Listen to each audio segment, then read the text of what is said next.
বিপদে পড়ার আগে আপনার মোবাইল থেকে এখনই এই কয়েকটা সেটিংকে অফ করে রাখুন। যে সেটিংগুলো যদি আপনি অফ করে রাখেন তাহলে আপনি মোবাইল ব্যবহারে অনেকটাই নিরাপদ থাকবেন। কারণ অনেক সময় দেখা যায় বিভিন্ন অ্যাপস কিন্তু আমাদের পার্সোনাল ডাটা কালেক্ট করে, আর এই পার্সোনাল ডাটা যখন কালেক্ট করে তখন কিন্তু এরা চাইলে এগুলাকে ফাঁস করে দিতে পারে, আর এতে করে আপনি অনেকটাই বিপদের সম্মুখীন হতে পারেন। তাই আপনি এই অপশনগুলোকে বন্ধ করে রাখুন। কখনোই এই অ্যাপসগুলো চাইলেও আপনার মোবাইল থেকে আপনার পার্সোনাল ডাটা কালেক্ট করতে পারবে না। তো চলুন আপনি এই কাজটা কিভাবে করবেন সেটাই দেখিয়ে দিচ্ছি। তার আগে আমাদের এই ভিডিওটা লাইক করে আমাদের পেজটাকে ফলো করে রাখুন এবং চাইলে ভিডিওটা শেয়ার করে আপনার টাইমলাইনে রেখে দিতে পারেন, পরবর্তীতে আপনার কাজ আসবে। তো এই কাজটি করার জন্য আপনি সর্বপ্রথম চলে যাবেন আপনার মোবাইল থেকে সেটিং এর ভিতরে। সেটিং এর ভিতরে চলে আসার পরে আপনি একেবারে স্ক্রল করে নিচে চলে আসবেন। নিচে চলে আসলে দেখবেন যে গুগল নামে একটা অপশন রয়েছে, জাস্ট আপনি গুগলে ক্লিক করে দিবেন। গুগলে ক্লিক করে দেওয়ার পরে এখান থেকে যে অল সার্ভিস রয়েছে, জাস্ট এখান থেকে অল সার্ভিসে ক্লিক করবেন। এরপর একটু স্ক্রল করে নিচে আসলে দেখবেন যে পার্সোনাল ইউজিং ডাটা শেয়ার, এখানে একটা ক্লিক করে দিবেন।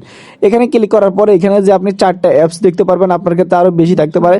এই অ্যাপসের দেখবেন এই অপশনগুলো এখানে এনাবল করা, আপনি জাস্ট এখান থেকে এই অ্যাপসের অপশনগুলো এখান থেকে ডিসেবল করে দিবেন। ডিসেবল করে দিলে এখন থেকে আর এই অ্যাপসগুলো আপনার মোবাইলে থাকা কোনো পার্সোনাল ডাটা শেয়ার করবে না। এই যে দেখুন এখানে লেখাই আছে পার্সোনাল শেয়ারিং ডাটা, তো এই ধরনের পার্সোনাল শেয়ারিং ডাটাগুলো আপনার মোবাইল থেকে কখনোই ফাঁস হবে না।